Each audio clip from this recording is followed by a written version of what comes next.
안녕하세요. 반갑습니다. 최진석 강사입니다. 구독자 친구가 새벽에 댓글을 하나 남겨줬습니다.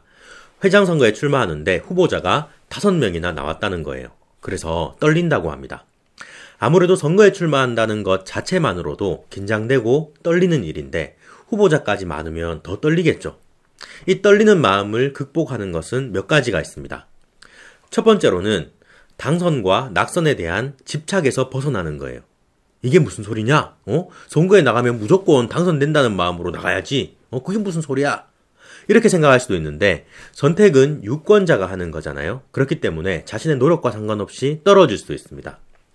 또한 유권자들이 늘 바른 판단만 할 수 있는 것도 아니에요. 그렇기 때문에 다만 주어진 상황에서 최선을 다하겠다는 마음으로 임하는 게 긴장감을 덜어낼 수 있습니다. 두 번째는 연습을 많이 하면 긴장감이 덜어집니다. 오히려 자신감이 상승할 수 있어요. 내가 많이 연습하고 노력한 것을 보여주고 싶다는 마음까지 들 수 있습니다. 연습량이 상대적으로 부족하면 불안해지기 때문에 긴장감도 높아집니다. 이렇게 마음의 준비가 되고 나면 후보자가 몇 명이 있든 몇 명의 유권자 앞에서 연설을 하든 긴장감에서 벗어날 수 있습니다.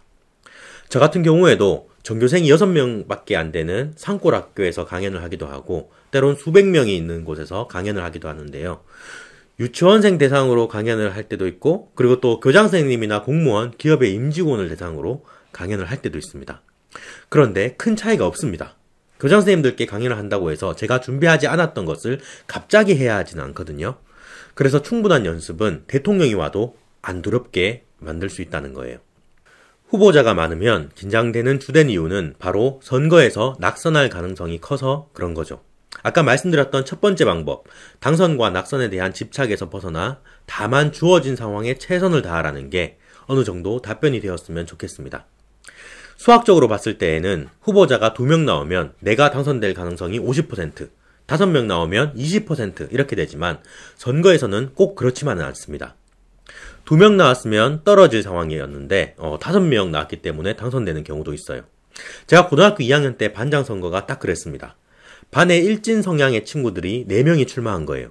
왜 일진 성향이라고 이야기했냐면 이 중에서는 일진들하고 어울려 다니긴 했었는데 특별히 남은 괴롭히지 않는 친구들도 몇 명 섞여 있었습니다. 그런데 이와는 정반대 성향을 지닌 제가 출마한 거예요. 이렇게 되면 후보가 4대1의 구도를 갖게 됩니다. 이 일진 후보 4명이서 서로 표를 갈라먹게 해버린 거죠. 그래서 제가 반장에 당선이 됩니다. 이렇듯 선거에서는 후보자의 수와 선거 당선 확률이 완전 비례하지는 않습니다. 다만 이런 가운데 나의 당선 확률을 높이려면 좋은 원고를 작성하고 발표 연습을 많이 해서 발표력을 기르고 유권자들하고의 친밀도를 높여서 한 명씩 한 명씩 나의 편으로 만들어 가야겠죠. 더 나아가서 나를 찍지 않을 친구까지도 나를 찍게 만들어낸다면 당선은 거의 확실시 될 겁니다. 때에 따라서는 과감하게 적진으로 들어갈 필요도 있어요. 어떤 후보는 어차피 자신을 찍을 유권자들에게만 이렇게 다가가는 경우도 있습니다. 유리한 상황에서는 그래도 관계없지만 불리하거나 비등비등한 상황에서 그러면 상황을 뒤집기 힘듭니다. 그래서 때로는 자기를 확실히 찍을 친구들은 믿고 놔두고 손에 미치지 못한 곳으로 다가가서 표를 더 끌어와야 돼요. 결과가 어떻게 되었던 선거에서는 좋은 뜻을 갖고 출마하는 것만으로도 자신에게 큰 성장의 계기가 될 수 있습니다. 여러분들의 당당하고 밝은 미래를 최진석 강사가 함께 응원합니다. 감사합니다. 감사합니다.